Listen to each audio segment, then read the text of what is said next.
Pretty good. Got off work and here I am. I did, yeah.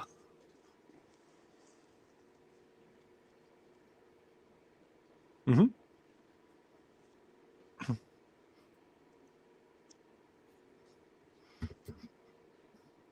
Yay!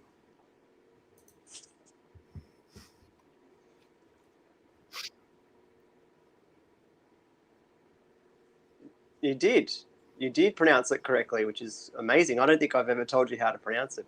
I get Lamotte quite a bit, but Lamotte is the correct way to pronounce it. Yeah. Mm. Yes. Mm-hmm. Mm. Yeah. Yeah. It has two meanings.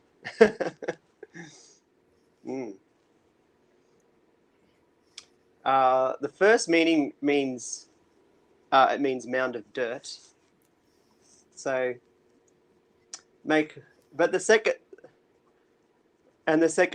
means fortress. So, Mm. but my first name means little king. So I'm either a little king of a mound of dirt or a little king of a fortress, whichever Okay. is fine. That's what my name means. There Apparently, you I go. pushed the wrong button. I was the only one they couldn't hear. So, uh, Oh, okay. I hope that's cured now. So, as I said, Beej Price and Professor Flynn are already here. So, uh, thanks for showing up. Uh, Probably we'll have a few more people. There are a few more people coming on. Good to see that.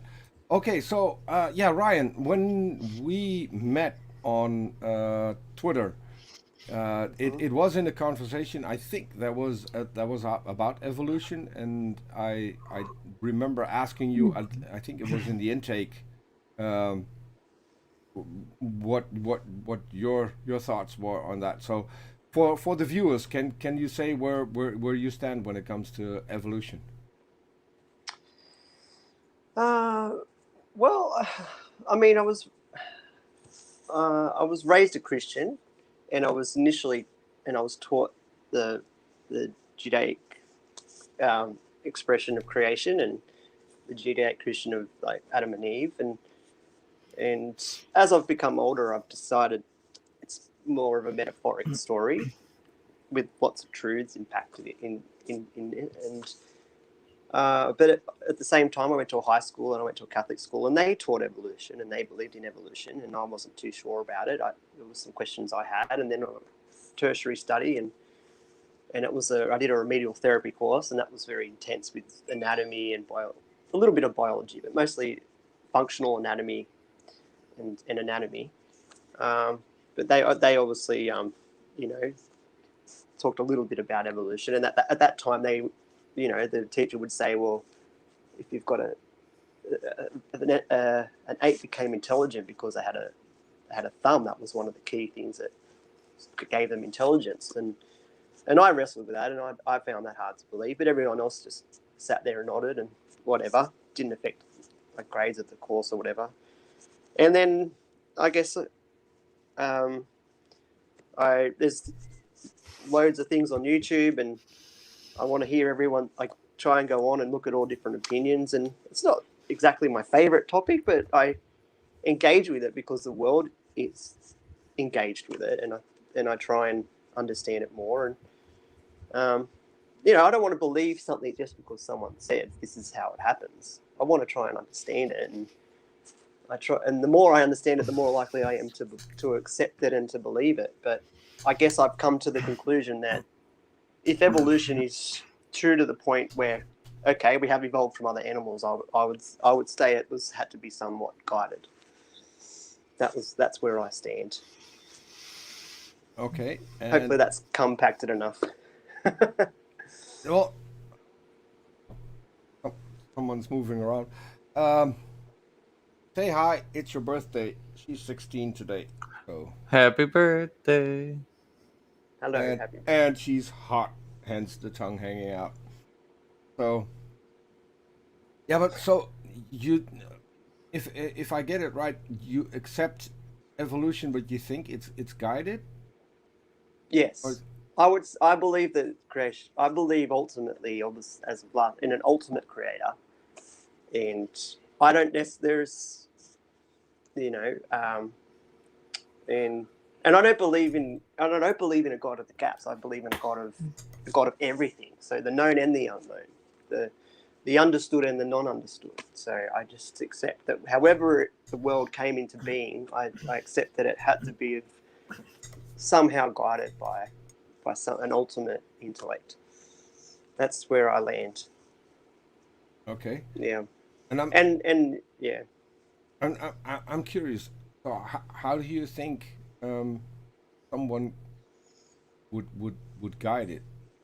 And I'm a little bit confused because what I got from Twitter is that you weren't necessarily accepting everything.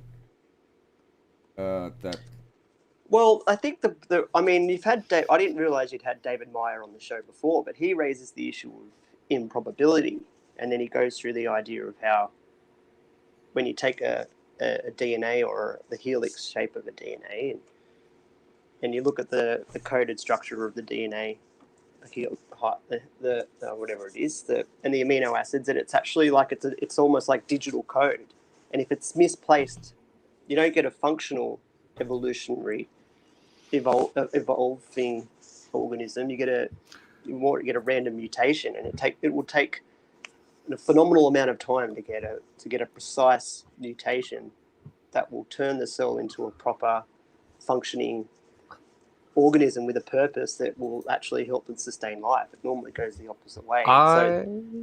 Yeah, come in, Jackson, because that's, I mean, but I didn't realize you've already had this gentleman on the show. So anyway, but that's fine. Yeah, Jackson, Yeah. want to chime in? I think that's a good place to start. Is because when we talk about the evolutionary process, we talk about how we have mutations, and then we have in general a selective process, natural selection or sexual selection, and then this can lead populations to species. That's a very sort of broad strokes understanding of how evolution works. Changing one population that is interfertile into two, which are no longer interfertile. Well, the process of how mutations occur is random in a sense. We can't really predict which nucleotides in our DNA sequence are going to mutate, right? Which ones are going to change, and this occurs due to atomic scale forces. Like, is the hydrogen atom going to be on this carbon, or is it going to shift over to the other carbon? And so when that happens, if that happens before your DNA polymerase comes along and makes a second strand, then you get your mutation, right? And so that's how mutations happen. Now, we talk about probabilities. When we talk about probabilities and what is the probability of a mutation having a certain effect, the vast majority of mutations have essentially no effect. They're called functionally neutral. And that was born out of a theory that was started in the 1970s called neutral theory. A number of them are harmful and others are beneficial. Now, when we talk about is a mutation harmful or beneficial, that's context dependent. A mutation might be beneficial, like a mutation for longer fur might be beneficial in the Arctic, but it's not beneficial in the savannah because you'll get overheated. And so these mutations are context dependent, right? And so it's difficult to talk about what is the probability of a certain mutation happening, because mutations in different areas will have different effects, or a mutation in different areas can have the same effect depending on what sort of gene it occurs in, or if it occurs in a certain regulatory sequence, that kind of stuff. And so a lot of times when I think people get bogged down on the probability discussions, when there's not much headway that can be made really in either direction. It's like if we observe a population, we can see this many neutral, this many harmful, this many beneficial, but it's kind of difficult to like extrapolate that backwards Yeah. through time, and Yeah. you see what I mean? Yeah. I can give you a more Yeah. concrete example if that would help. Yeah. Please. Absolutely. Yeah. So, Peter, am I allowed to screen share? I don't have that set up. Okay, no problem. All right, so we'll just imagine then. I can't see anyway, man. So I'm a very good listener. Oh, Yeah, that's all right. yeah, I'm vision impaired. we didn't. I think we. Yeah, I think. We didn't talk about it beforehand, Ryan, so it's okay. No, Ryan may have mentioned it on the last show. So Ryan is visually impaired. Okay. To a certain point. So yes, screen sharing wouldn't work for him anyway. Would be nice for the people who are watching, but Okay, that's fine. No, it's perfectly all right.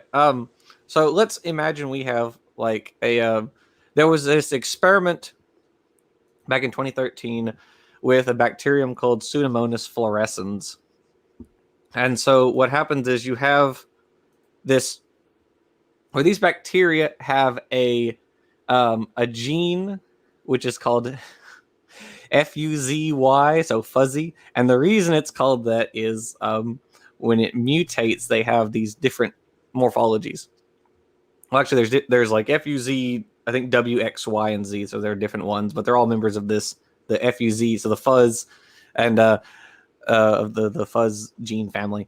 And what these do is when they get mutated, they cause the bacteria to have different morphologies or colonial morphologies. So they could have like a rounded morphology, or it could be kind of globular or kind of fuzzy.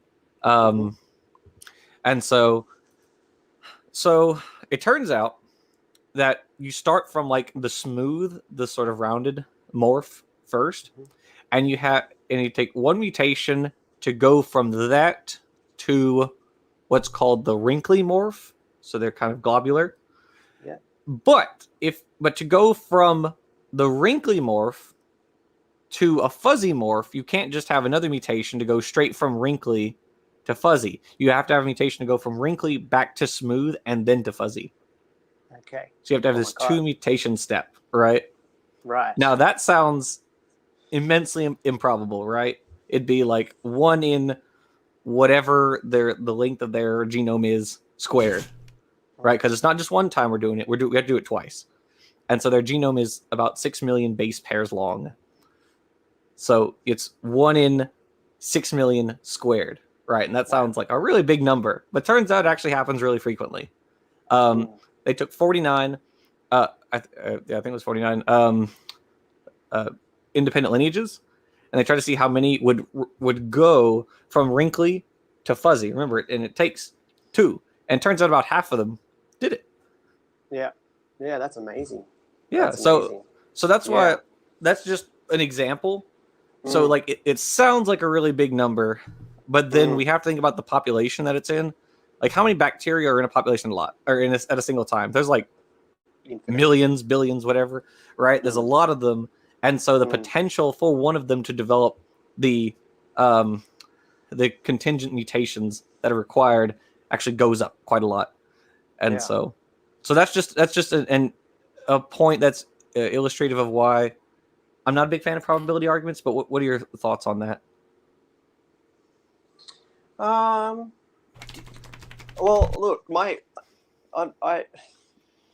in Twitter, you put a description underneath, what it is that, and you play around and you have it. And I come in and I wanted to have a bit of fun, and I put down that I'm an ultimate simpleton, and I do it for a lot of reasons. It actually helps me open up conversations with people, and plus I've got to be honest, I haven't got any numerous letters after my name, so I've got to be honest to the fact that I don't either. Yeah, so it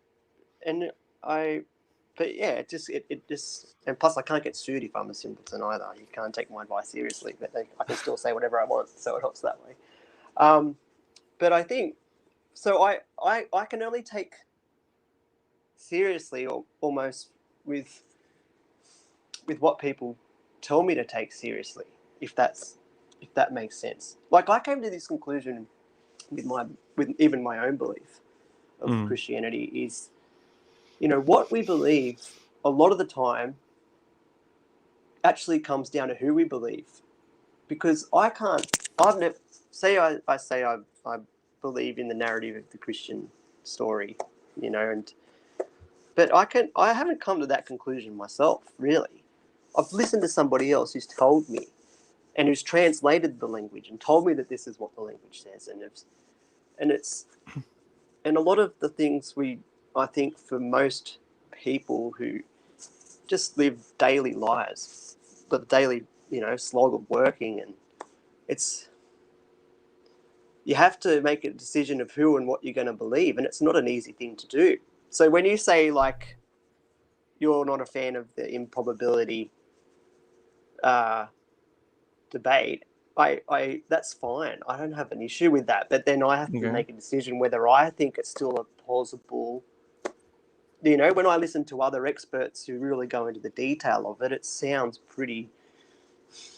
They've got some meat there, and hopefully, and the other thing is, you can't tell.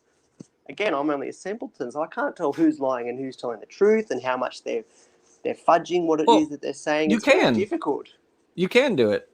Well, how? How do I do it? I can't get a microscope and go and look at these things myself. I have to listen to. It's very difficult to do. Well, you don't have to set up. I mean, you could, in theory. We could both, perform the Pseudomonas experiment and, in theory, get their same results. We could do that, but I don't have the time in the day nor the desire to go through every single paper I read and be like, I'm going to go test their results. That's what other people do who are in the relevant field, and they'll have back and forth with each other over, I don't know if you interpreted this correctly because of this and this and this reason, and did you consider this? And then they'll go back and forth. Yeah. What we can do, though, from our sort of second person perspective, is we can say, if we're both reading a book about and someone who's giving the improbability argument, and they have to cite literature to support their argument some way or another. They have to cite some literature. And then we can say, okay, what literature are they citing? Let's go look at that. Are they citing it fairly? Are they saying what the actual conclusion is saying, or are they imposing their own conclusion and sort of using this to back them up? And we can do that. We can go look, are they misrepresenting or are they representing it fairly, and are they telling the truth, whatever. And so that's about the best we can do, given that we're not going to go set up our own experiments. And in fact, RJ, a friend of mine, RJ Downer, and I, we did that. We wrote a whole book where we examine like creationism and intelligent design and things like that, and we talk about, well, are they representing their sources fairly? What does the actual experts say? And we compare these two, and we can see where there's the connect and where there's the disconnect, right? And so that, in a sense, we can fact check people. We can be the PolitiFact or the Snopes or what have you, and look at what the people are saying. Here's where I need to put in an apology, because I had it set up and I would show the Rocks commercial before we started the show, and I completely forgot. So we will show the Rocks commercial at the end, and there will be a link in the description as to where you can get it. Right. My apologies. Oh, it's okay, Peter. We will live. I think we will survive. We will. We will. As long as we know how to live. Yeah. But we still have to set it up, because I want a copy, but I want a signed copy, so that's going to be tricky. We need to get one shipped to RJ, and then RJ has to send it to you, and then you have to send it to me. Because I mentioned in the book somewhere. You are mentioned. This is true. First book that I mentioned in. Probably the last as well. But you make good points, Peter. We like your points. So, what do you think about that, Ryan? So I suppose, so what in your journey, like how if you don't mind me asking, how old are you, Jackson? I'm 23. 23. You're intelligent 23-year-old. Excellent. Oh, I have no life, so I. No, don't sell yourself short. Not at 23. So what in your journey of evolution, like when would you say you decided that this was a plausible theory that you were, that how, and also I guess what made you so passionate about learning more about it?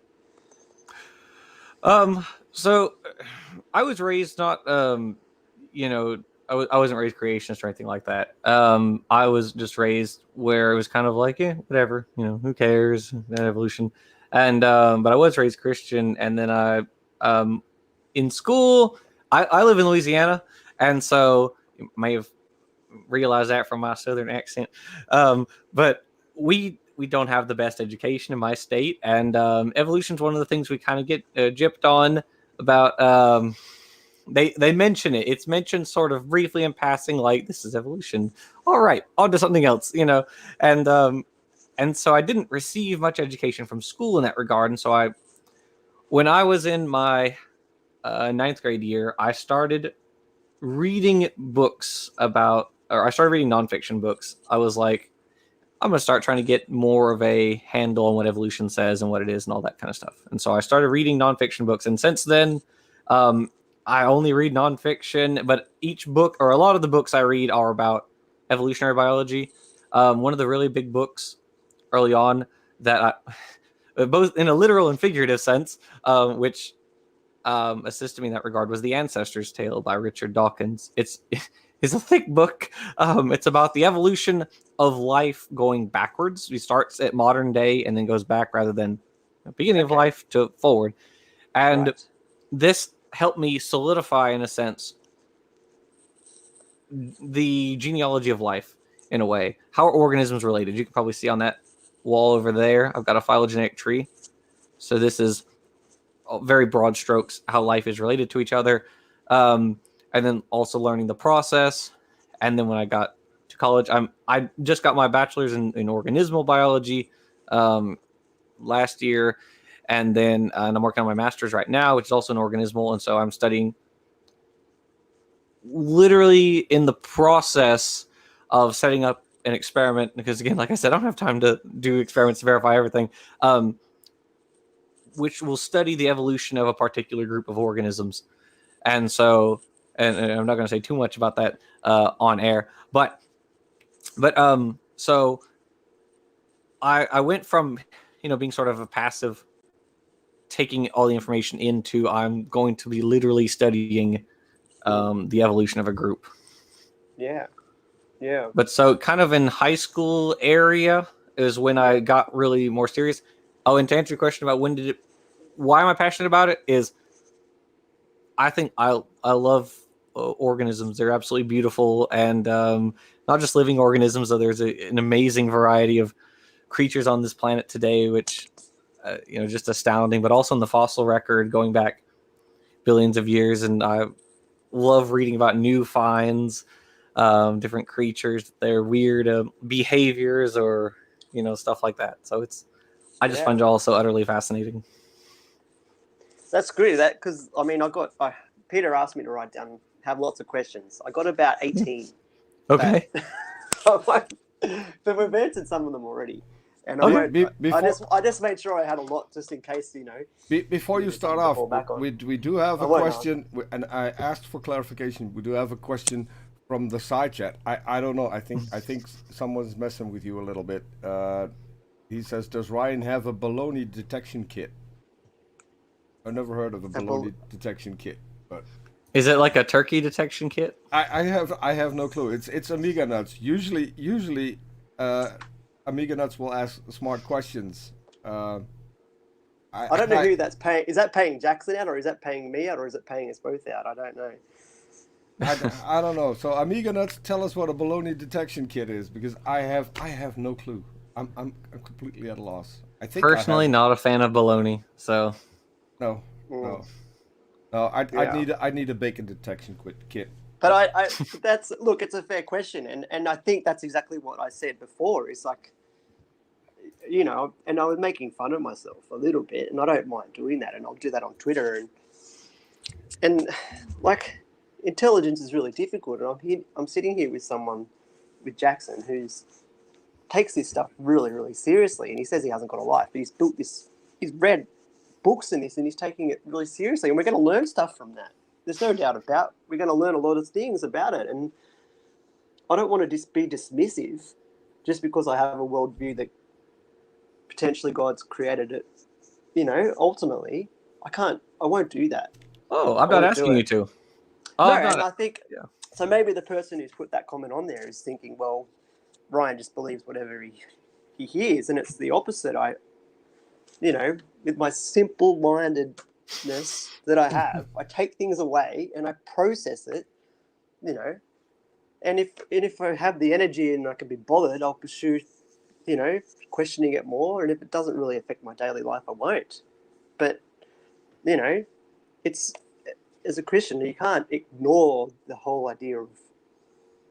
You can, but you're going to meet people who are Darwinists and just believe that everything is purely matter. And as a Christian, I want to, as I said last week, and I don't want to go into it because it's not my turn, but I want to encourage people to explore the possibility of having a soul. And it's not found through a microscope. You won't see it through a microscope. You'll only come to believe it if, only by choice. It has to be a choice, and we have the ability to make the choice, but we don't have the and I appreciate that it's not something that's evident in science, because science only studies the earth and the creation and literal things, physical things. So I believe it's a faith, and anyway, I'm preaching, so I won't preach. Oh, No, look, I'm fully on board with you. I'm not in any way going or attempting to rob you of your faith or anything like that. If you want to believe that God created the world, that's fine.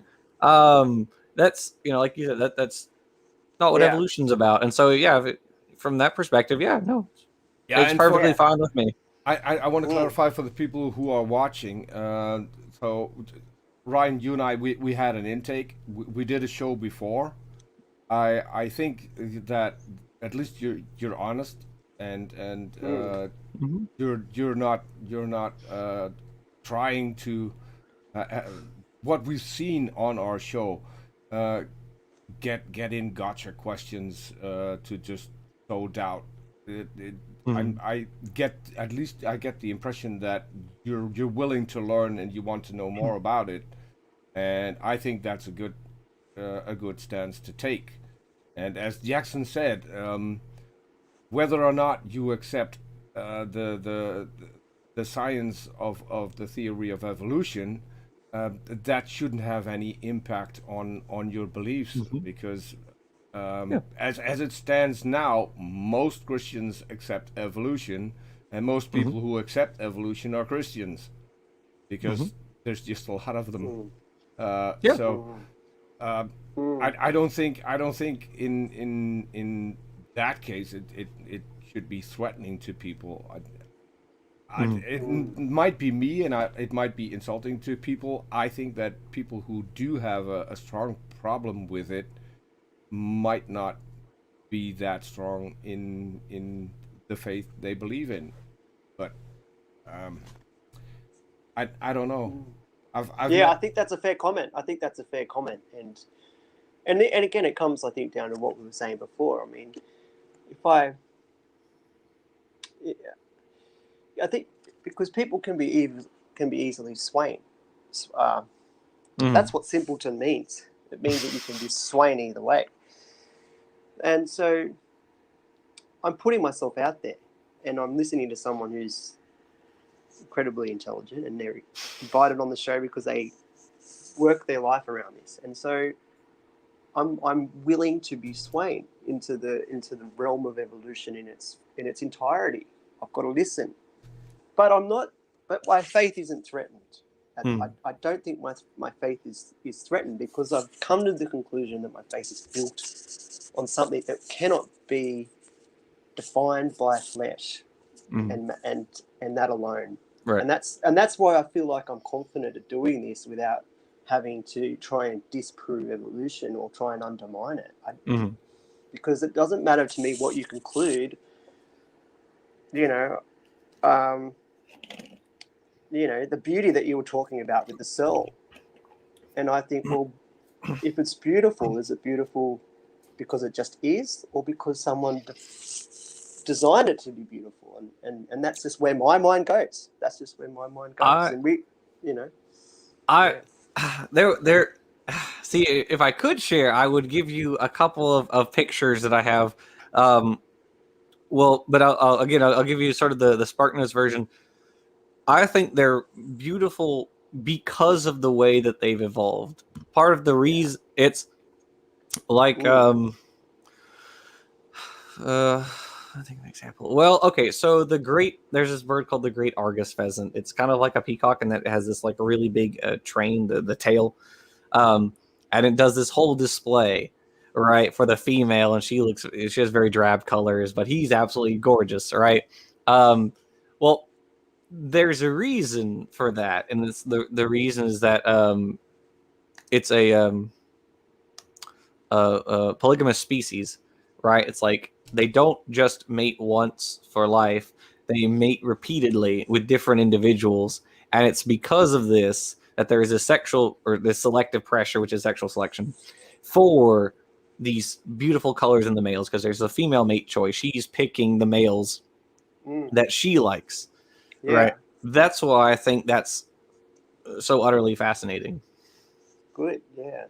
It's good. Well, what I find fascinating, I only, well, I can't say I only. When I was about 11, I think I was allowed for the first time to get on my bike and go into town, where the Museum of Natural History was. I got a year pass, and I was there pretty much every weekend, looking at all of the displays, to the point where the people who worked there, they started to know me, and then took me into the basement where they had other stuff, fossils and other things that weren't on display, because it was this lone kid into the basement. Yeah, so I was fascinated by not evolution as such, but about all of the animals that have gone extinct. It's not just the dinosaurs. One of the worst things that I took away from that was, oh, Jackson, you have to help me. Animals that looked like sticks, walking. Oh, the walking sticks. Walking sticks. Okay, so that's the phasmids. Yes. Yeah. So I pretty much harassed the people and said, if you get young ones, can I have a few? And I got some, and then they got loose in the house, and so my mother was not happy having walking sticks on pretty much every plant in the house. That wasn't great. But what I was, when I started doing this, I got fascinated by the beauty of evolution, how it works, and how it ends up giving us the most beautiful things. One of the things that always amaze me are some of the sea snails. If you look at how incredibly beautiful they are, living in an environment where pretty much no one's going to notice, but they look amazing. And so the fact that has happened through some weird sort of natural selection where those animals survived, and I could include the walking sticks. You've got insects that look like leaves. It's amazing if you look up close how incredibly detailed they look, like the things they're supposed to look like because of camouflage. It's but we did have a question, and we our oldest viewer, not in age, but from when we started the channel, Beej Price said he had questions. Get on with the show. So what's his first question? So yeah, I want to bring it back to your questions, Ryan. What questions did you have? So so you started off this journey for evolution. What was probably the point? What was maybe what are the core or fundamental things you think about evolution that you need to believe to accept it as the ultimate theory of life existing? What do you think some of the key or fundamental things are? Well, in a sense, when I was talking about earlier, where you have natural variation, which are largely the result of are imperfect replication systems or atomic scale forces like tautomerization, deamination, etc., which are causing these minor, they're causing base pair changes, and then those get stuck, and they pass those on, and those could either be, and then those have an effect on the organism, and those are dependent on their environment. So you first have to accept variations happen. I think that's pretty easy. We all look different. We look different from our parents. You have to accept that there are, if we're talking about just natural selection, then also that there are selective forces in nature. There are things in nature which decrease the size of the population because there's only so many resources. There's only so much food, so much water, so much available space. There are predators who want to eat you, parasites who want to live in you, things like that. So there are forces which decrease the size of the population, and these act in particular ways which accentuate what variations are useful and which ones aren't. Right? Like if you have slightly longer legs, you can run fast enough to escape the lion, whereas if you don't, you get eaten and you don't pass on your genes. And so that's another one that's sort of another fundamental, is that natural selection bit. And then finally, speciation. Do populations actually split and produce daughter sets? And again, all of these we have like both observable and laboratory experiments for, but so yeah, I would say those variations, selection, and speciation. Those are kind of the core principles of evolution. See, where I get one thing, like, now last week I learned this for the first time, that Big Bang is just a nickname. So what's the official name for it now, the Big Bang? Well, I'm not a cosmology person, so I'm not a good person to ask that. So that's different to, okay. So, like, the origin of the universe occurred, 14 billion years ago? The origin of life occurred somewhere around 4 billion years ago. So we're talking like a 10 billion year period between the expansion of the universe and the origin of life. Because I get, so the Big Bang, and I know you're not an expert, but for me it's just like, well, okay, then you need an environment and you need a species. And so in my mind, I think, okay, are they one in the same? Are they viewed as separate sort of, like now we can see nature and we have a species, and we can say, well, okay, nature forces the species to evolve. Mm-hmm. But for me, I do wonder if you've had whatever it's called, the origin of the Big Bang. It's just like, well, how do they evolve simultaneously, or does nature go ahead and evolve first, and then the species evolves after nature's evolved? Oh, I see what you're saying. It's in tandem. The species are evolving in nature, and species have interactions with other species. And so you have geologic forces which are acting of continents colliding and splitting, mountain ranges rising and falling, and you have organisms. You have plants, and plants are competing with each other for space and light and water and stuff. And you also have animals who are competing for basically the same thing in a lot of cases. And so these are all evolving in tandem, and they're all having effects on each other. And so it is this, like, it's not just one selective pressure, it's a whole series of pressures coming from different angles, hitting different organisms, and they're all evolving in their own particular ways. Yeah, that makes sense. Yeah, and I think if you want to know more about the origin of the universe, I produce some shows for Arn Ra. He recently had now the name escaped me. Sean Carroll, who, funny enough, doesn't agree with everything we know about the Big Bang. So, and it seems that there's a shift in what actually happened.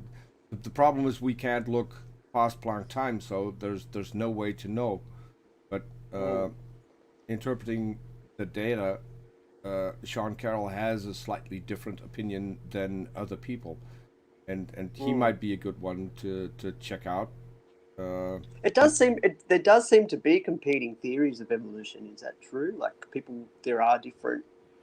I mean, Robert asked last week. There's so many different religions, and I mean, I mean, there are equally valid methods of evolution proceeding.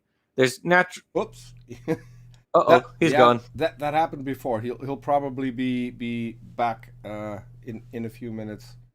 It has happened before. I'm not sure if it's his internet or he may have accidentally touched something on the screen, because I think he's back. I think he's on a tablet. So, I am on it. Oh, maybe it times out. Sorry. Welcome back. Oh, that's all right. okay. So there are different ways that evolution proceeds. Like you have variation, right?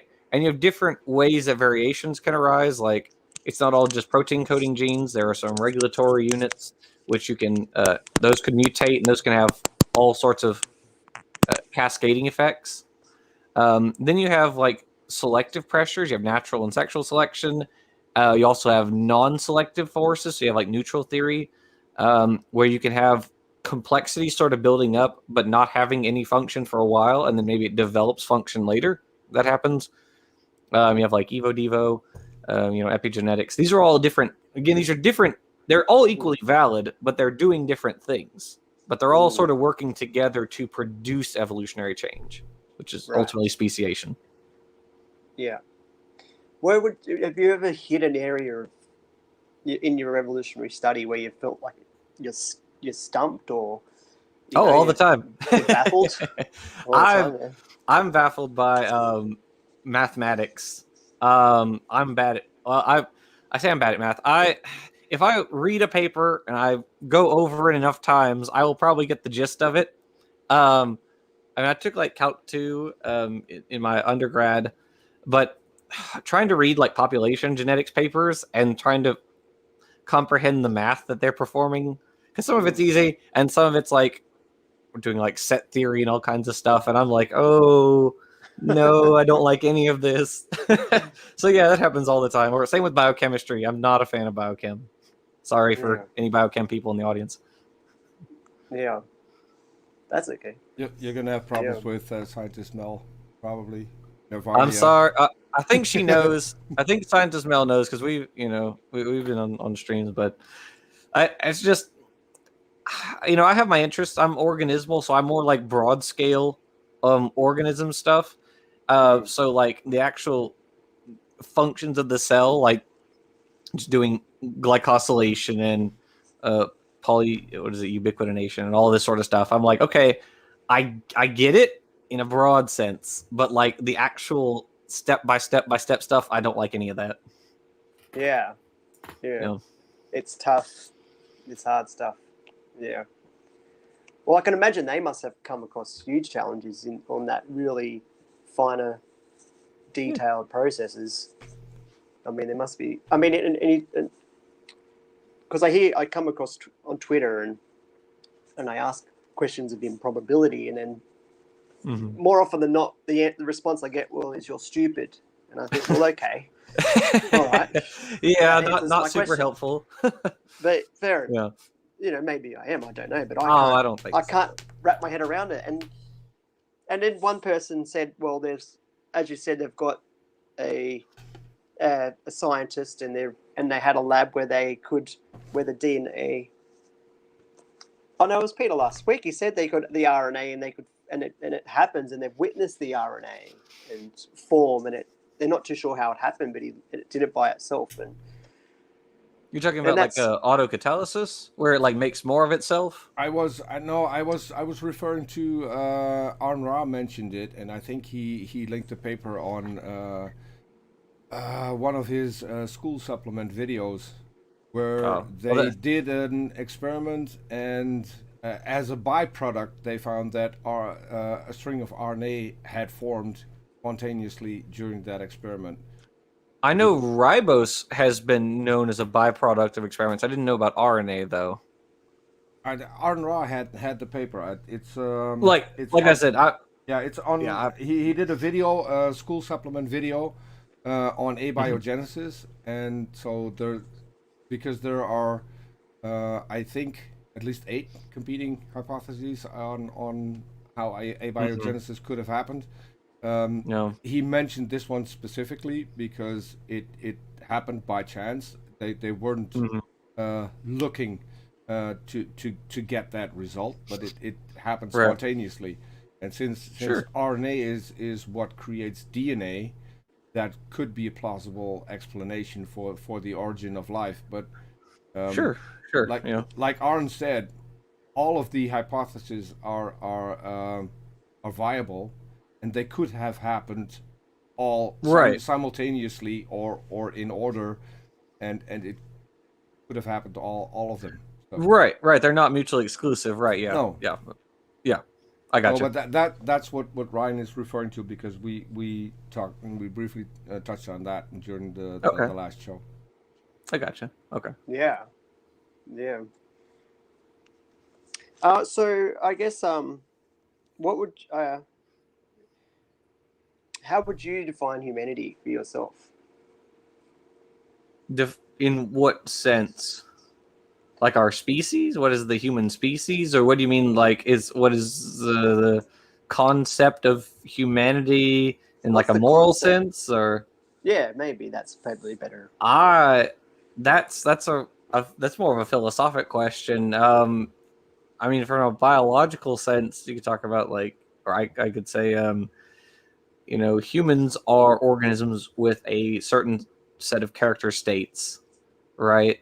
We have, you know, like opposable thumbs, and we have uh, less, or well, you know, it's our hair is patchier compared to like other apes, and you know, we have certain genetic characteristics that define us to the exclusion of other apes, and we have you know, craniofacial feminization to, again, you know, contrasting us with other apes.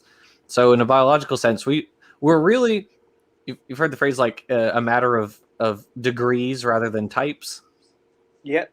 So that's Yes. sort of what Mhm. we are, as well as the other great apes. When you look at the archaeological, and I actually just did a video on this a couple weeks ago. It's titled "The Cro-Magnon's Tale." People have to pronounce this the Cro-Magnon, but yeah. So the video "The Cro-Magnon's Tale" talks about what does it mean to be human? What does it mean to be an anatomically modern human? And it turns out, actually, it's very difficult to pinpoint what that means. And the reason it's difficult to pinpoint what that means is if you look at the archaeological record of humans, you go back tens of thousands and hundreds of thousands of years, and you don't see like a big, like suddenly culture is invented and we've got art and blah, blah, blah. And we're just, you know, we're suddenly human. It's like, it's a very gradual process. It's a slow buildup. We developed, you know, rocks by flaking, and then we developed chisels, and then we developed spears and blah, blah, blah. And it's just this, it's a buildup, right? It's not suddenly there it was, and, you know, and it's spoken, so it was. But, and so that's what makes it so difficult, is there's just no, no fine points. Well, I do believe that God takes his time to do things. So that's where I'll come around the idea of he's spoken and happened. But so that's why I can entertain it as well. Mm-hmm. But in the meantime, the chat is very active. Titan Uranus put a link to and yeah, that always brings a smile. I call him tight ass for short. He put a link to the article that I was talking about from Arn Ra, and then Amiganuts also provided a few things. I'll put all of those. I'll do the search, and I'll put all of those in the description as well. So if you want to check those out later, Ryan, I'll make sure they'll be there. Awesome. Thank you, Peter. Yeah, thanks, Titus. See, this is why I like doing this, because now I'm learning again. Because these are things that I still need to read, so that's going to be fun. Mm-hmm. Well, you have to have a passion for it, right? Because it's not like, I think it's like religious people. Even if you believe in, you know, God, it doesn't necessarily mean someone's going to go and pursue and learn everything there is to know about God. There's people of all different ranges of theory. And see, that's what I look at belief as well. It's like a theory. And see, it's all of it's, and I accept that religion is, in most part, theory. A lot of it's theory. And so I try and then we'll go, okay, if it's truly going to be a religious experience, I have to then somehow try and make it practical. And then I try and marry the practical with the theory. And the only way I've been able to do that is just through the concept of prayer and then see what happens. And that seems to be the only way that you can marry the practice of Christian religion with theory, is to actually, and across religions, prayer seems to be a common denominator. And that's why I think it's hard for someone who's an atheist to grasp it, because they're wanting proof and they're wanting evidence. And it's just like, well, the proof and the evidence comes through the practice. Whereas when you're an atheist, it just comes through the observed. And it's a tricky thing. Although you're practicing it, you're engaging with the theory of evolution. I'm curious. So you said it comes through practice, but and this is because I'm an atheist. Yeah. What answers do you get when because you pray about it? And peace.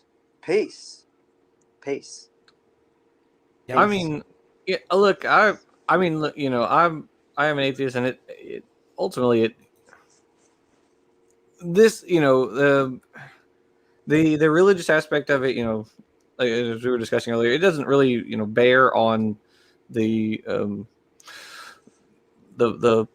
point of evolution, really. And so if you want to maintain, like, whatever religious practices you want, I this is fine with me. Yeah. Well, so the reason I asked the question is because if I want to learn something, I have to go out and find the thing that I want to learn about. So the way I was kind of thinking about, in case you like to think of an example, say I wanted to be an engineer. Okay. Now my maths is as limited as Jackson's is, so I don't think it's going to happen. But I do the theory. I can't just walk up to a building site and announce, hey, I want to be an engineer, so let me design the building, and that will make me an engineer. No, I need to go and do the theory, and the theory's hard. I have to really, really work at the theory and do years of theory, but I'm not an engineer because I'm doing the theory. I'm an engineer once I can practically apply it. I have to be able to practically apply it. Sure. And okay. I agree with that. There's a practical. Now I have to jump in because someone in the chat also asked this question, and I was already sure that I was going to ask it. So when you say theory, what do you mean with theory? I think that was hitting on the point of what I was saying. Like if I engage with theory, I'm not yet a practitioner, and I'm not yet. No. But what is your definition? What is your definition of theory in this?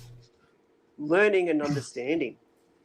Learning and understanding and observing. Well, so there's a colloquial... and it comes with meeting the practical. It comes with meeting the practical. Now let me explain, and Jackson will jump in if I butcher this. So there's a colloquial use of the word theory, which is an idea. When we're talking about the scientific theory, it is a body of facts, observations, tests, hypotheses, and it is the explanation and laws, and it is the explanation of all of these within a specific body of science. Did I get that right, Jackson?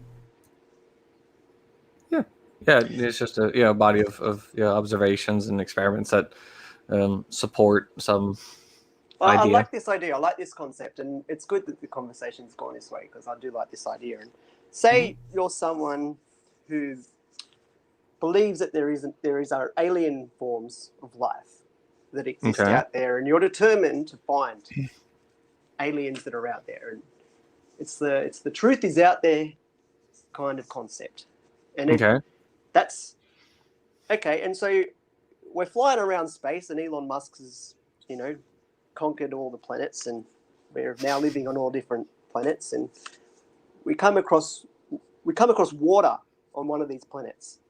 Mhm. Okay, now people who want to believe that aliens are true will say, well, there's evidence for aliens. That's proof that there are going to be aliens, and they can jump to that conclusion.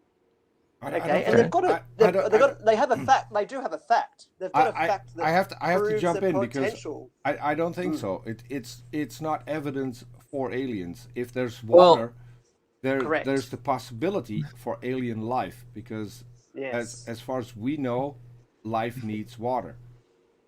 Yes. Yeah, And- as far as we know, yeah. Yeah, but it's the- it's not that if we find water, that also means we're going to find alien life. I don't think But that's but then that water will then become part of the theoretical Not necessarily. evidence. no. Well, So what I think someone but would there's say to that, potential, as you just said, it's potential for life. And if you're looking for an alien, you're believing that something that is living. So okay, you might put that in the category of evidence. Yeah, but And some people would. it's That's not what- evidence per se. It's we are opening the door to the possibility because you have to remember it wasn't really too long ago historically that we were like, there's not much outside of our solar system. That turned out, oh no, there's quadrillions of solar systems outside of ours, and they have their own planets and their own stars and stuff. And we were like, oh well, there's no water out there. Well, there's not just ice, that form of water. There's also liquid water on other planets, and there's liquid methane and all sorts of stuff. And it turned out, okay, there's like amino acids. Whoops. And we found like ribose and other things like that on comets and things. And so it's like, does that mean there are aliens out in the universe? Not necessarily, but is it possible that there could be? Yes, it's possible, but there's no grand theory of aliens. You see what I mean? It's just like there's the possibility. Now, I tend to err on the side that aliens are probably very unlikely. No. I'm not saying. I mean, the likelihood that a planet would develop a living organisms is very low. I would probably say. And what evidence would you need? What evidence would you need to suspect that there is evidence of life outside of the We have to see them. I just say we would have to see it, like, because we know that organic molecules can form naturally, ribose, amino acids, things like that. They can form naturally. We can find them on comets. It's no big deal. And there was the was it the phosphine gas that they found in like Venus or whatever, and they were like, aha, maybe this could be evidence for life. It's like, nah, probably not. It's probably just some geologic process that we don't know about, which is producing this gas. And so if we do see something weird, then I would err on the side of it's probably some geologic process we're not familiar with, which is producing organic molecules rather than it's an organism producing organic molecules. That's what I would say. If we're looking elsewhere in the universe, if we're looking on planet Earth, it was probably some organism. So if you came across something of intelligent design, you might suspect that there would be an alien force out there. It depends on what you mean by intelligent design, because there are patterns. Patterns occur all the time for different reasons. You can get like, what was it? They thought pulsars were like something because they're like spinning, and you've got the beams of energy, and it's like it's a rhythmic spin though, and they're like, oh, there's a pattern. Oh well, it's just a little planetoid spinning around. Or cicadas can count to 13, 17, things like that, because they're out evolving their parasites. At least that's what the one of my favorites is, and this is because at some point aliens was something that I was really interested in, and then I made in hindsight made the mistake of reading the book by Eric von Däniken. Oh, Chariots of the Gods. Chariots of the Gods. Ooh. And then they we had cameras. We had poor cameras that were taking pictures of Mars, and on one of the pictures there was a pyramid, and next to the picture there was the head of a kind of a half lion, half man. And so, now we've got evidence that the people who made the pyramids in Egypt came from Mars, because we've got the face of the Sphinx on Mars next to a pyramid. Turns out it is a poor camera. It was a specific angle and shades that caused the illusion of that being, it wasn't a pyramid, it was just a mountain on Mars, as was the face, by the way. So our initial thought is this is intelligently designed. It looks exactly like something that we have on Earth. So turns out to be a poor case of pareidolia. So what is intelligently designed? Because if you take a poor picture of the moon, guess what you get? You get the Death Star from Star Wars. It looks exactly like that, because there's a big circle on the moon, and if the shade's correct, and if your camera's not the best, it looks like that. But I'm not sure that we're going to find anything intelligently designed in our near future. If it's there, it's probably far enough away that it's out of reach for us, at least for now. We may never find anything that's intelligently designed. I still hope that in my lifetime, at least we will find life. I think it's somewhere else. There's a question that of how do you distinguish something which is intelligently designed from something which isn't. And I was actually watching a debate between Dr. Dan and Michael Behe not too long ago, and Dr. Dan just straight up asked Michael Behe, okay, well, how do we detect design in nature? And he said, wait for my next book, was Behe's answer. And it's like, you've been doing this for over 20 years. How do you not have an answer to that question by now? But I think that's sort of indicative of the point, is that how would we detect design in nature? Is it just because something's complex? I don't know about that. Is there like a signature of design that an object could have, which would necessarily indicate that it wasn't like geologically made that way or something like that? These are all considerations we have to have, and it's entirely case dependent. I love that kind of thinking. I really love that kind of thinking, and when you start thinking that kind of way, for me, it opens up doors for whole lots of questions, like the definition of life and death. How do you define life and death? Yeah, it's the same question. It's a really if you take evidence as it comes, life and death is indefinable. It's a non-existent thing. There's no such thing as life and death. It's an indefinable. It's a fabrication of what we label as life and death, but ultimately there's no such thing as life and death. I mean, it's just degrees of the what is it? There are like sort of snarky definitions of life, which are like living things are like chemicals which do repeated like thermodynamic processes, right? We can take in and dissipate energy more efficiently than like our surroundings can, things like that. So, and I think that's where it's difficult for a religious person like myself, who wants to believe in a life, who wants to believe in there's something more. There wants to be a life. But if you take evolution seriously and just observing nature as is, then ultimately life is indefinable. We actually lose the essence of what we believe life to be. And so it isn't an easy thing for someone who's a religious person just to switch over to evolution for that reason. Like, think about like viruses, viroids, and prions. Like a prion, it doesn't even have a protein code. It's just an amino acid sequence, which is just doing things. It's just it's infecting and replicating, and it's just going around doing that over and over again. It's like there's nothing else to it. It's just a protein. That's all it is. It's like, is that alive? It's infecting. it's replicating, but is it alive? That's the question. And I would say, This is that's my response.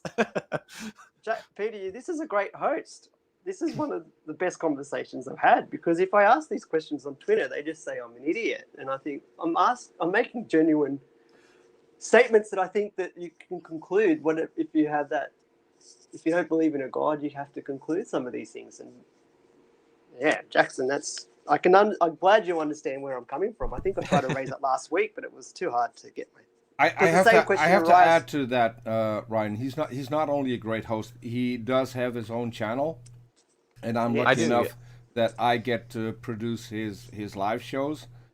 But apart from the live shows, which always are interesting because he'll have good guests on, he also has a great set of videos that you might be interested in watching. All of those are about evolution, about abiogenesis, and some reason whale sex. But in my defense, I was asked to do those. You were asked by a very drunk two Canadians, yeah. Canadians. And yeah, so but it maybe turned out to be a good video. No, so but the good thing is, and I know this because I've put in a request. Jackson at times will do requests. So if you have a question about a specific point, and Jackson thinks, well, hey, this might be interesting to more than just one person asking me a question, he'll do a video about it.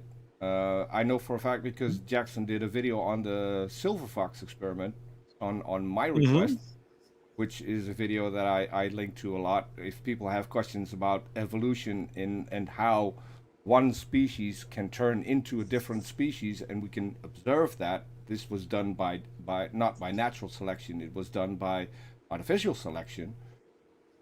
But yeah, so I always tell people who have questions, Jackson's my go-to guy when it comes to that. I tell him, here's a channel. He's got a playlist. He's got several videos. Your answer, if you got questions, probably your answer is somewhere on there, because Jackson's is a great communicator. And well, thank you. So, I appreciate that. You've got to take your thoughts to the extreme for this stuff. You can't just go half-hearted with it. You have to take your thoughts to the full extreme, and that's where the answers are potentially going to lie. And sure, yeah. The fact that you agreed with me straight off the bat that life is hard to define is. And it's probably different. It's probably different for different people, but to me, if you scratch the surface, you want to know more because it's so fascinating, and there's so many aspects that come in to what is the theory of evolution, and there's so many good examples. We can actually check it out. It is fascinating to learn more about it. I'm not smart enough to go into the details where Jackson is talking about DNA and about ribosomes. I scratched the surface. I don't know about that, Peter. But no. I'm pretty honest about that. I don't know a lot about that. But I do get my information. Try to build my knowledge, especially for doing shows like this. And I learn every time. So what's your next question? Oh, I haven't actually. We've done pretty good, haven't we? We could talk about. Well, here's a fun one I put right at the end. Is there any evidence in evolution of how potentially the world might end? Actually, yes, and I discussed that in a video, and so if you want to see that at length, I discussed that with a genetically modified skeptic. It's titled "Where Do Whales Go When They Die?" is the name of that video. A whale's the answer to everything in your. So, actually, so. The funny thing is, he asked me to do that video, and I was like, okay, well, you're also a content creator, so why don't you, come on and we'll collab on it. And so we talk about what is going to happen at basically at the end of the world. And so the reason we discuss the end of the world is when we flip, we talk about, because he does it first. He talks about how the continents are going to get bigger as carbon is slowly sequestered and used to build like limestone sediments and other carbonates and things like that. So it's slowly going to become part of sedimentary rock. All the carbon is, and what else is going to happen? And this is the Earth's going to get colder, and so we're going to run out of food, and all this kind of stuff. This is of course like billions of years from now, and then like ultimately, the universe is going to have its heat death, and so everything will reach thermodynamic equilibrium and all that. And so, but the reason we do that, and so we flip, we say, but death like isn't the end, because the death of like whales, when they die, they act as the substrate for a lot of organisms to begin their life.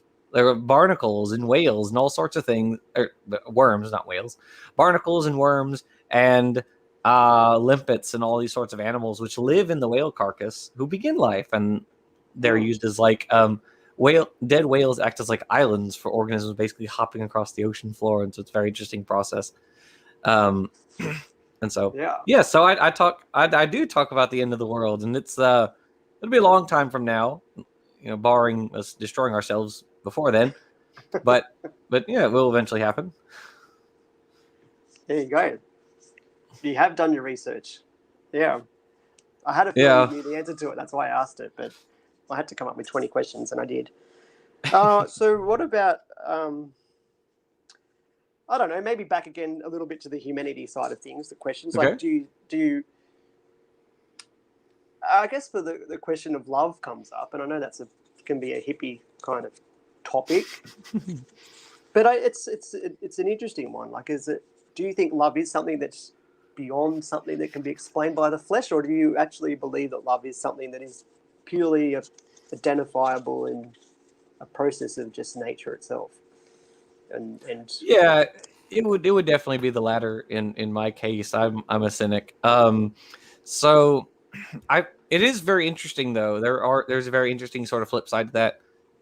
We find things arbitrarily beautiful or lovely, and this is due pretty much entirely to the way that our neurons sort of interact with each other. And we know this because we can test it in other organisms. We can actually tweak their brain to make them like things that they don't normally like, right? There are parasites which will infect animals which act as prey, and so if you're prey, you want to hide. You want to avoid the predators, but they'll tweak their neurology such that they will actually go out and seek out the predator, and they'll be like enamored with the predator. So a mouse will run up to the cat, and the cat will eat the mouse, and then get the parasite in turn. And so, yeah, I mean, wow. That's what I would say in that regard. I also, so since I still have my birthday dog here, I don't think love is restricted to humans. I think we see it in different species. I've seen it in dogs. I mean, and pretty much everyone who's ever owned a dog can attest to that. But there's more than just being part of a social species, which both humans and dogs are. But dogs will go beyond certain boundaries to protect their owner. They will when you get home after a long time, you can see the dog is happy to see you. So there is a bond that extends beyond being a social species. And I've seen it with my dogs in particular. At some point, I had 3 dogs. One of them passed away, and I had to show the 2 others. So here she is. She's passed away, and you could see their response. Whoops! And now we lost Jackson. So let's hope Jackson can get back. I'll switch over to my cam. So, but you can see that in different species as well. So I don't think love is restricted to just humans. It's amazing. It's a powerful thing, and I know I don't want to try and sound like a hippie kind of tree hugging. Not that there's anything wrong with that, but like it's it is a powerful thing, and yes, it's observed and it can be viewed and how it, but the question is like, how did evolution prioritize that or make that the like? Because it seems to me what we want to do as humanity is we want to define humanity and the core of humanity and what the core of humanity is.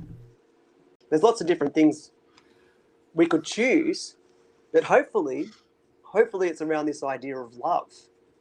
Mhm. And Well, and I don't, as I said, I think it originated. And Jackson's back. I think it originated from just being a social species, and this is how different species evolved. Some species they had more chance of survival if they lived in a group and if they defended their group even against similar groups of the same species. And I think that's what we got as well. We came from the great apes who live in I don't know the word for it. Jackson probably in tribes. We're in like socially cohesive units. Yeah, socially cohesive units. Okay. Yeah. So, but they will defend their own, and if you build on that, and the more cohesive the unit is, the more fruitful it will be because it will defend others against predators. So it's if you think of it that way, it's not hard to get to a concept of love and hate, because you've got our other unit that wants your spot because your spot has more food, has better living conditions. So the love and hate thing are easily explained from a natural perspective, I think. I see love's an interesting thing too, because love and hate can be the same thing.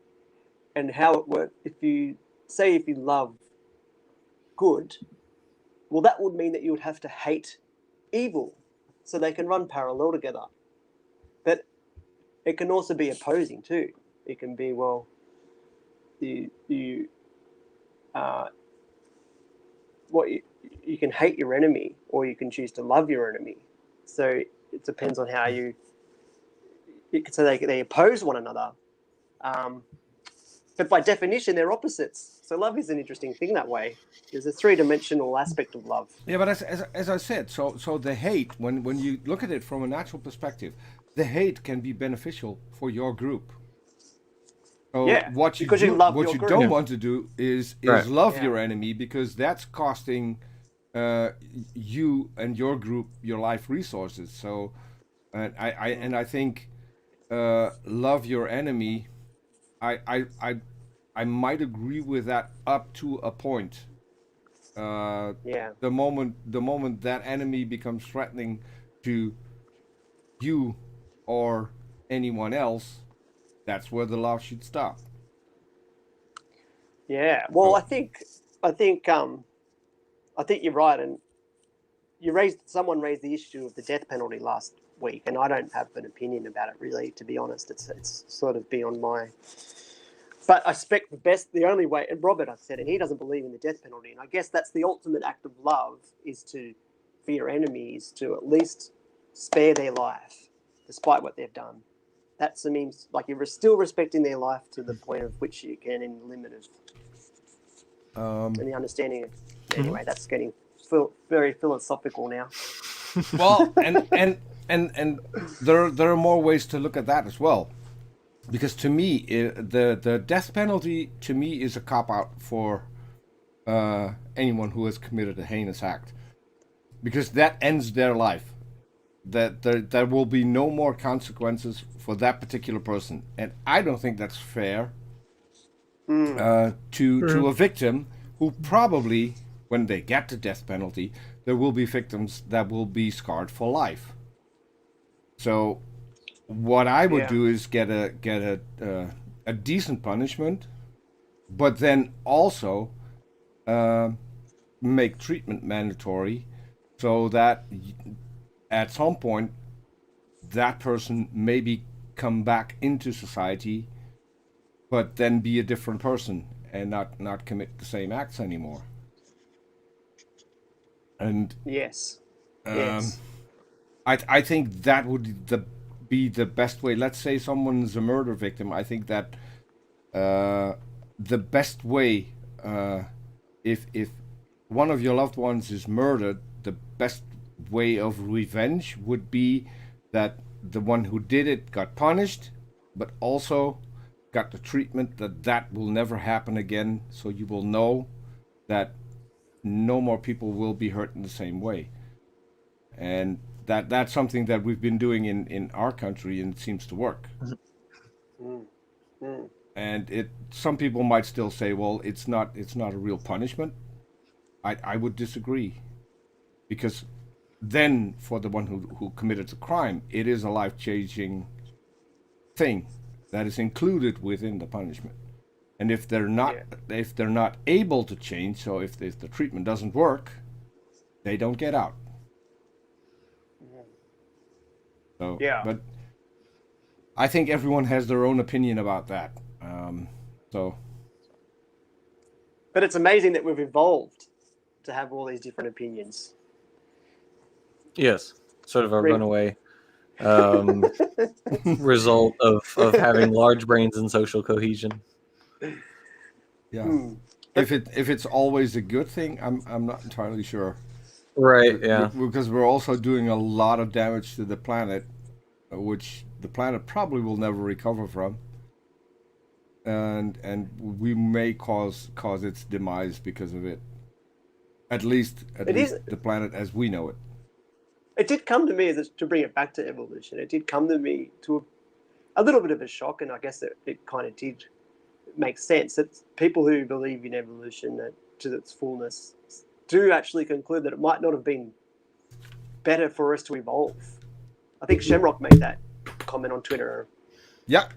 Yeah, when he was talking with me, it might have just been better to stay in the trees. I know exactly, because what is that? I need to. Is that anarcho primitivism or whatever? Return the monkey. Shamrock's here, right behind me on the lamp.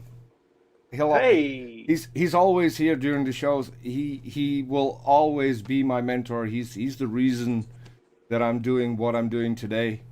One of the first people I befriended on Twitter, and yeah, I know for a fact that he said that, because he's said that a lot. Humans aren't the best thing that have come out of evolution. Yeah, it's a hard thing to, and he said on as well, like, and I know we talked about this once last week, but you shut it down, and that's fair enough. But he said he watched Jordan Peterson for the first time, and he hated his view of evolution. And I have to sit here and think, how do I get my head around this? I knew there were potential different theories of evolution, but to conclude that there is, because I don't agree with Jordan Peterson and everything he says, and I respect a lot of the things he says, but when it comes to evolution, I'm neither here nor there. But I was surprised when Robert said he hated his view of evolution. I can't understand that from my perspective. Peterson has a tendency to misunderstand how evolution works, and so like his infamous lobster example is, I think, a prime example of that, where he's like, this is where it comes back to me, an earlier question. At any rate, yeah. So he has this, but he's an intellectual and he's got huge influence, and he's got an IQ of 150, and you say to me, like, well, you can just cross-reference, and he would be someone that's done a lot of cross-referencing, I would assume, and yet you have so differing views that you're conflicting over it. I can't wrap my head around it. I think for a lot of times it's like you may agree on 70%, or you may agree with 70% of something someone says, but then we kind of act like we like to be tribalistic, and we're like, oh no, I disagree with everything he says. Like, well, no, you don't really disagree with everything he says. You both probably agree for 70% of the time, and it's that 30% of the time you may massively disagree, but you don't disagree with everything he says. And so, it's kind of stuff like that. I think there's that sort of tendency. There's a lot of stuff he says I disagree with, but it's I just find it hilarious Yeah. because Robert was that's one of his key things is he's like, why is there so many different religions? And it's just like, well, because we can't comprehend everything. And I feel like that answers the same question the same way I had to answer his. It's just, to try and get absolute truth we can only try and encapsulate it. That's all we can really do. We're never really going to have ultimate truth. Never. Whatever field of science or religion you go down, or whatever belief system. Well, so for that you have to know that science isn't after absolute truth, because the moment you think that you have absolute truth, then you stop doing science. You always have to be open for new evidence, for new information. So a thing like absolute truth is something that I would think is a wrong position to hold if you're going to go after absolute truth. Because from the moment you think that you have it, you become close-minded, and so you will have no reason to think that what you think is absolute truth is in fact true. Let alone absolute. So are there any really major kind of final questions for me that you'd like to hit? I mean, if you want, we can do this again. I'm happy to come back and talk to you again. I really do enjoy talking to you. Yeah, you seem like a very nice and genuine guy. Well, maybe we can pick up where we left off, because I do think that's worth exploring, that 30% gap, potentially, a little bit. I cut you off a little bit then. Sorry about that. But you're fine. But no, I agree. That could be another conversation. No, but if you have one more question, and we could pick up one more question and then go up to closing the show and maybe see if we can do a second one. Sure, absolutely. I'd be happy to do that. One more question. I had a last one here. Okay. Trilobite for the audience. Oh, hold on. I already asked that one about how the world might end. What's your favorite fact about evolution? Let's end with that one. That it's true. No. I mean, that's a good one. I'll have to think about that one for a second. What's my favorite fact within evolution? You can have more than one answer. Have a couple if you like. That's a really good question. I'll have to. Well, so I started keeping fish because I read The Ancestor's Tale in high school, and so that I got a fish obsession after that, because one of the chapters is about cichlids. Do you keep fish? You do? You keep fish? Oh, is that a question? I thought you were making a statement. You keep fish and then something happens. I didn't. Oh no, I was saying, do you keep any fish or? No, I have an appreciation for fish. I often will put a screensaver fish thing on my background in TV, but I don't look after them. In Africa, there's a group of cichlids, and they're native to these lakes, like Lake Tanganyika, Lake Malawi, Lake Kivu, Lake Victoria. So it's this whole system of lakes, and they're all close to each other and connected by rivers.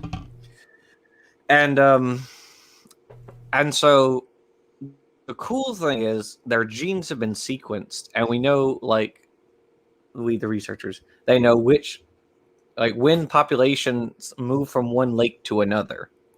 And so you have these so you have this really old lake called Lake Kivu, and it's small, but it's seeded with the population of cichlids, Lake Victoria, which is much, much larger. And so these cichlids went through the river system into Lake Victoria, and they diversified.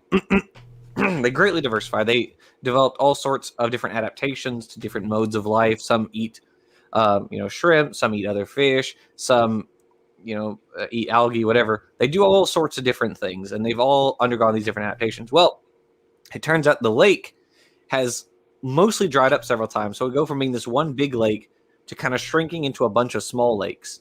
And so the cichlids would be trapped in those little lakes, and they would undergo adaptive radiations and then the lakes would fill back up, and we have geological evidence from the surrounding area for this.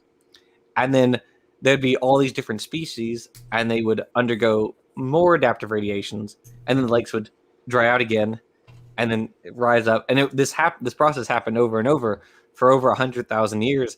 And so now we've got like hundreds of species of cichlids because they've been undergoing this constant radiation back and forth in all that time. And so that's one of my favorite facts.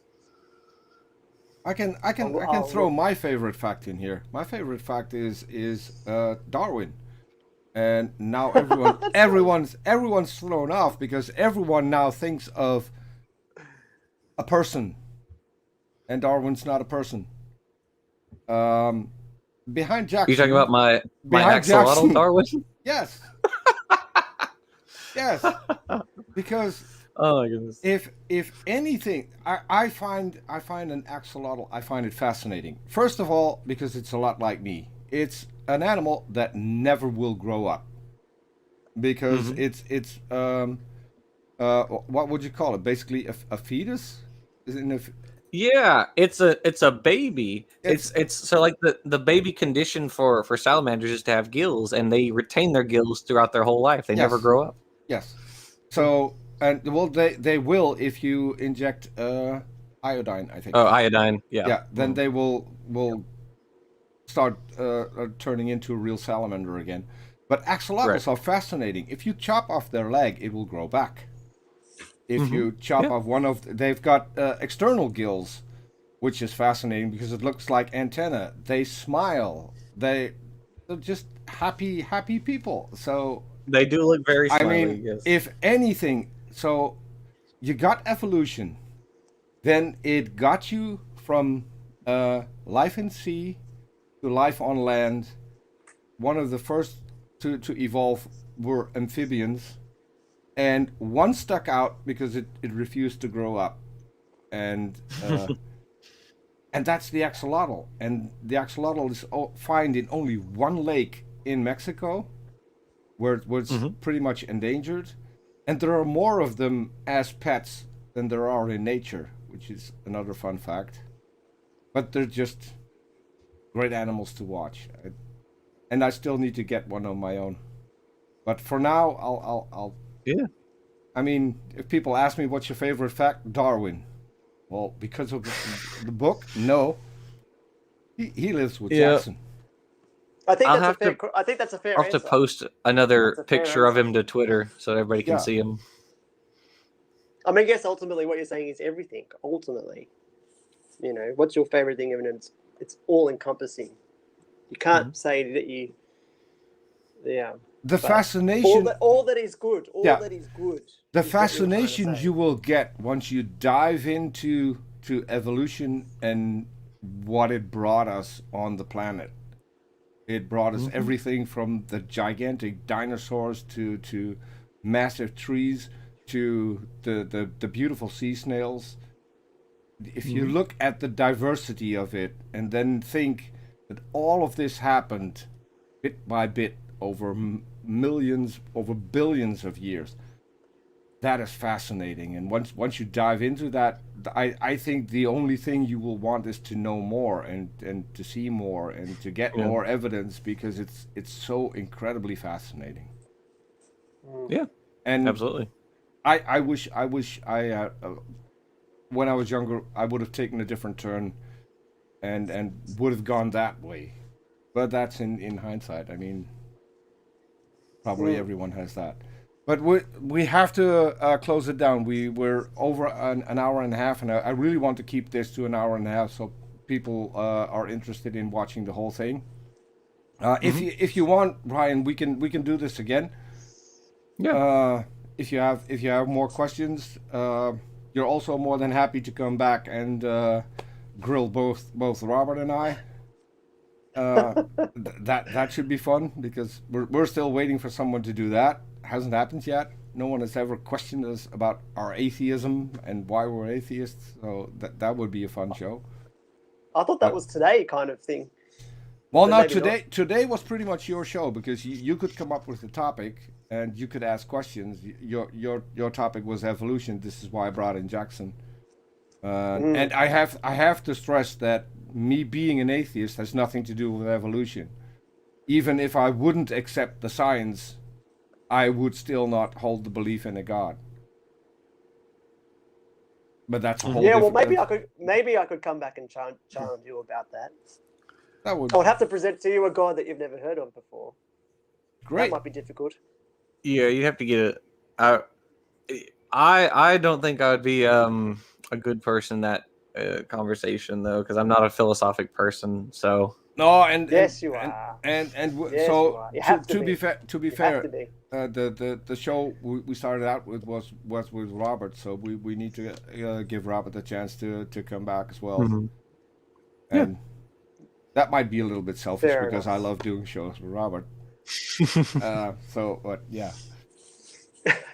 Okay, so I wanna thank everyone in the side chat, and especially the people who have pitched in links. So Amiganuts, Beej, Price, and Titan Uranus.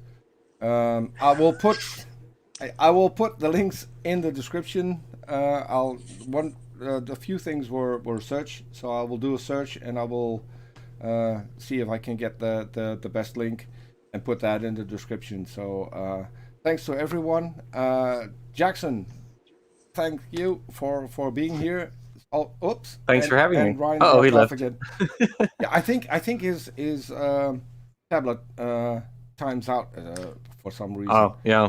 But it was great having you again. So, and looking forward Thank you. It was fun. to a next time. And Ryan is back. Absolutely. Hold Yeah, on. I'm happy to come back. I'll add in Ryan. So Ryan, you dropped off again. Any famous last words?